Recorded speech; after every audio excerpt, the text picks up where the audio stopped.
And now, it's time for another Dice Tower review with Tom Vasel. Hey folks, I'm Tom Vasel. Welcome to the Dice Tower. Today we're taking a look at a game called Gorinto. I think that's how you pronounce it. This was a game that I saw on Kickstarter. It's from Grand Gamers Guild, who I have liked most of their games that they've come out with. And when I saw this one on Kickstarter, it was very abstract looking, putting tiles out in rows and columns, and that sort of thing kind of appeals to me. I tend to like abstract games that don't really pretend or anything else. I mean, this has a whole your understanding of the elements vibe to it, but it's very much straightforward abstract. Pulling tiles from a bag, moving tiles around, collecting them to increase stacks of tiles according to scoring cards. Let me show you how it plays.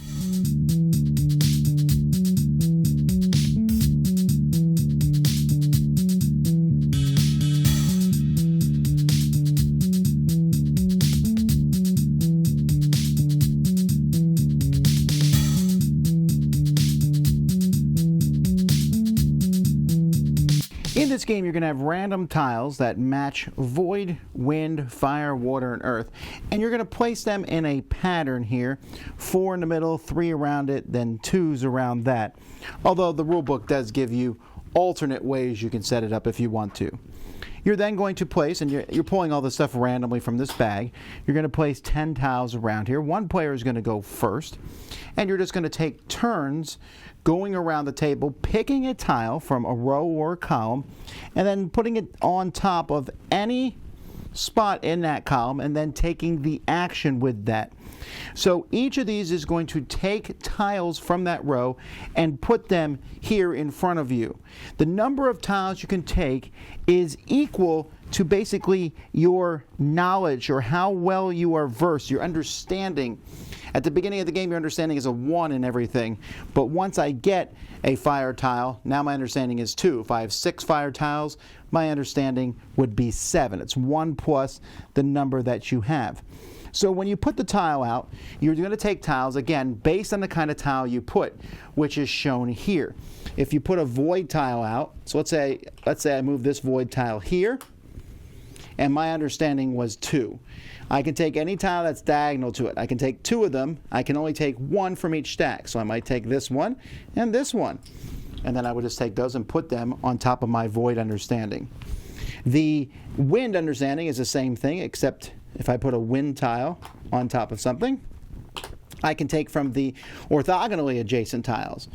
The fire tiles, I can take any tile in the same row, or same column, and the water tiles, I can take any tile in the same row. You can never pick the tile itself, the stack that you're on. With the exception of earth, when you put earth on top of something, you take tiles from the stack that earth is in, with the exception of the one that you just put there. Now, you have to take as many tiles as you can. If they're not there, though, you can't take tiles that aren't there. And as the game goes by, there are going to be fewer tiles. When all these tiles are gone, that's going to end a round, and then we set up for the next round. But in between rounds, we're going to be scoring. At the beginning of the game, you're going to pick some scoring cards randomly and put them out here. And at the end of each round, and this keeps track of your round markers, you're going to score your stacks based on here. So for example, this card says, score each stack that's a different height from all your other stacks. So I would look at the different stacks that I have here. So let's pretend that this is my board down here. And so I have 4 void, 1 wind, 3 fire, and 1 water. Actually, I have 4 fire, 3 void, 1 wind, and 1 water. So I would score my void stack and my fire stack. Fire has 4, gives me 4 points. Void has 3, gives me 3 points. So that's how that card would score. The next one would say, score your tallest stack and any stack tied with it. Well, my tallest stack is fire, so I'd get 4, but there is no other stack tied with it. Score my shortest stack and any stack that's tied with it. Well, my shortest stack here is 0 at earth, so I wouldn't get any points at all. But if I had earth, then I would score 1, 2, 3, because they would all be tied with it. So you're going to try to collect tiles based on the way these scoring cards are out here. And there's all kinds of scoring cards. Score cards with even numbers of tiles. Score your tallest and your shortest one twice. For each element, the player with the tallest stack of the element scores 3. and so on and so forth. So these are going to be different. At the end of 4th rounds, you're also going to score the tiles that you've gotten. That's the end of the game, and you're looking at the key elements here. So in this particular game, it's wind and water, and I would get 2 points for every wind and water that I collected. Whoever has the most points is the winner of the game. Now this is very abstract, right? Void, wind, fire, water, earth, and understanding, and no one cares. But that being said, I'm always looking for things, and what attracted me to this game was the tiles. Now, this is a weird complaint, but these tiles stick together really well. They're too well, to the point where when you're pulling them from the bag, I was often pulling them and they would come out in clumps together. If you put these tiles together, in fact, let's see how well that works. So if I throw all these tiles here, these are single tiles, into the bag. I'll throw some more singles into the bag and some more. I'm going to throw a bunch of single tiles in the bag. Every bag in this tile is single. And if I shake this up and stuff, and when I reach and grab tiles from in here, it is amazing. Of course, it won't happen that now that I pull them out, but they actually will stick together, which is just an odd thing that they will come together in the bag. That's minor, but it is something I noticed. It looks okay, right? I mean, it's not. It doesn't have as good of a presence on the table as I thought it would be, but at the same time, if you're playing a game like this, it probably doesn't matter. And there's one that did stick together. As you pull these stacks out of the bag, the colors and the symbols on them are easy to tell apart, and the whole thing has a nice presence to it. So I'm going to give this a plus in components. I just thought it was weird that those tiles stuck together. Gorinto's a game that, for me, as time went by, I struggled a little bit with the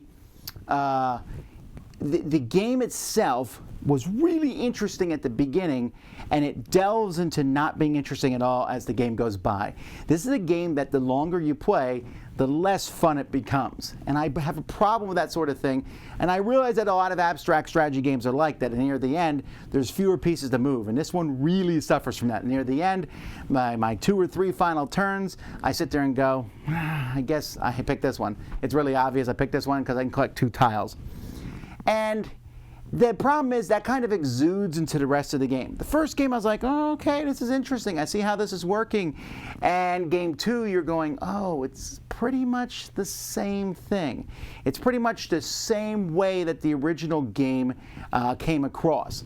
And that I found to be a little bit more problematic. What you're doing is, when you're collecting tiles, you're doing 2 things. And the rule book tells you this. It says, hey, you want to increase your understanding of tiles. And you want to collect those tiles that you need for the end of the game. And you want to complete those scoring cards. But that's it.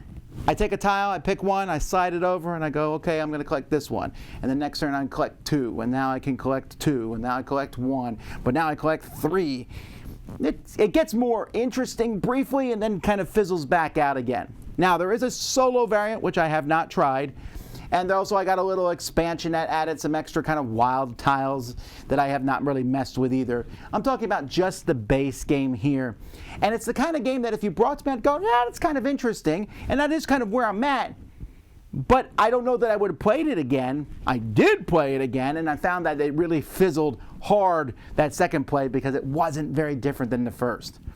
It's a simple game, and simplicity is something I'm a big fan of. But the simplicity of this game didn't really do much more beyond. It didn't grip me with the tactics. There is also, I believe, a very strong first player advantage, which is not a big deal. The rule book has a way to deal with that, to make it so it's not so harsh going around the table. But I don't know.